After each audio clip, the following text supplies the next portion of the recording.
Bonjour tout le monde, vous écoutez le numéro 45 de la Gazette du Maine, le podcast de Stephen King France qui vous résume l'actualité de Stephen King. Je suis Émilie et je suis très heureuse de vous emmener avec moi en balade dans le Maine pour vous conter les nouvelles informations depuis le 14 septembre.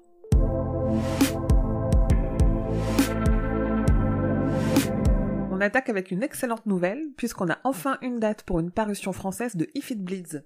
Le recueil de 4 histoires paraîtra en France chez Albin Michel le 3 février 2021 sous le titre « Si ça saigne ».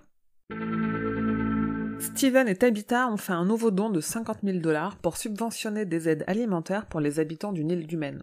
Le livre de poche publie en coffret collector les 2 tomes du Fléau le 28 octobre, ça je vous en ai déjà parlé. La nouveauté, c'est que le visuel du coffret a été dévoilé. Rendez-vous sur les réseaux sociaux de Stephen King France pour voir cette merveille.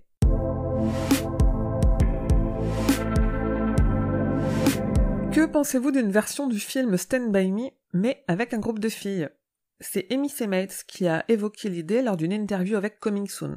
La réalisatrice et comédienne qu'on a vu jouer Rachel Creed dans la dernière adaptation de Cimetière a confié qu'elle aimerait porter à l'écran l'adaptation de la nouvelle Le Corps de Stephen King, mais avec un casting de préadolescentes. Le compositeur de la musique des 2 chapitres de ça, Benjamin Wallfisch, est nommé aux World Soundtrack Awards dans la catégorie compositeur de l'année pour son travail l'an dernier avec ses bandes originales de The Invisible Man et de ça chapitre 2.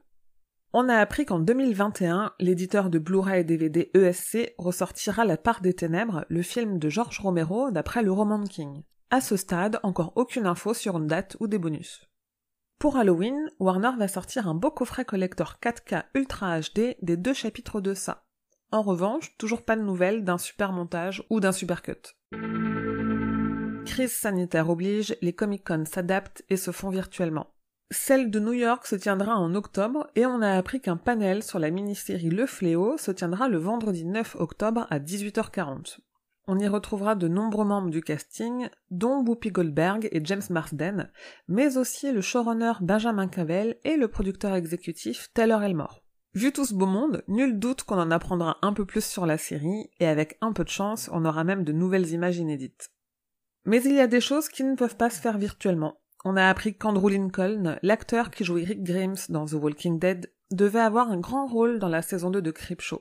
Mais la série est en tournage à Atlanta, et lui, il est resté coincé à Londres. Ça n'empêche pas le tournage d'avancer, et on a vu passer sur Twitter une photo du réalisateur Joe Lynch qui semble réaliser soit une histoire, soit un épisode complet de cette saison 2 de Creepshow.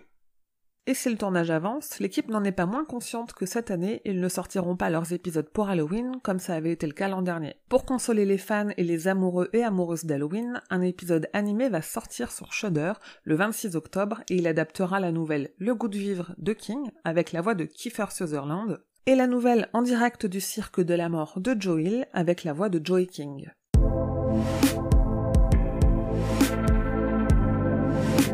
Nouvel épisode du podcast Le Roi Steven, suite et fin de notre aventure dans les terres perdues. Ce mois-ci, on vous parle de la 2e partie du tome 3 du cycle de la Tour Sombre.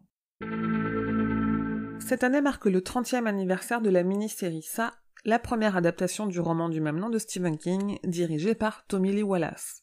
Le podcast The Losers Club célèbre cet anniversaire avec un panel très spécial au Salem Horror Fest d'Halloween. Les éditions Suntop continuent de proposer en version print et signée de l'artiste les couvertures de livres de Stephen King.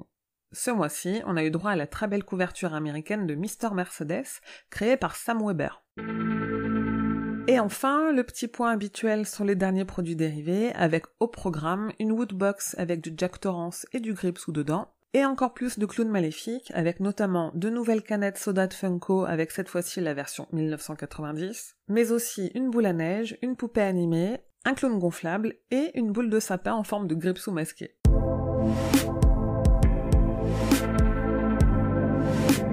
Et voilà, c'est tout pour la Gazette numéro 45, rendez-vous dans 2 semaines pour le prochain numéro. Je rappelle que si vous souhaitez soutenir l'association Stephen King France, vous pouvez donner au Tipeee avec des goodies, badges, stickers, sacs et marque-pages en contrepartie de vos dons. Vous pouvez aussi soutenir en parlant autour de vous, en notant la Gazette sur votre appli de podcast, en partageant les publications sur les réseaux sociaux, etc. Retrouvez tous les fans francophones de King sur les réseaux, Instagram, Twitter, Facebook la page et Facebook le groupe et le serveur Discord. Rendez-vous sur le site stephenkingfrance.fr dans l'article de cette gazette numéro 45 pour avoir plus de détails sur toutes les infos dont je viens de vous parler.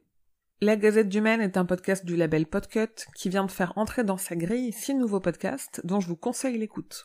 Podcut en tout, c'est 25 podcasts, il y en aura forcément un qui vous plaira, alors rendez-vous sur podcut.studio pour les découvrir. Je vous dis merci et à bientôt, fidèles auditeurs et auditrices, que vos journées soient longues et vos nuits plaisantes.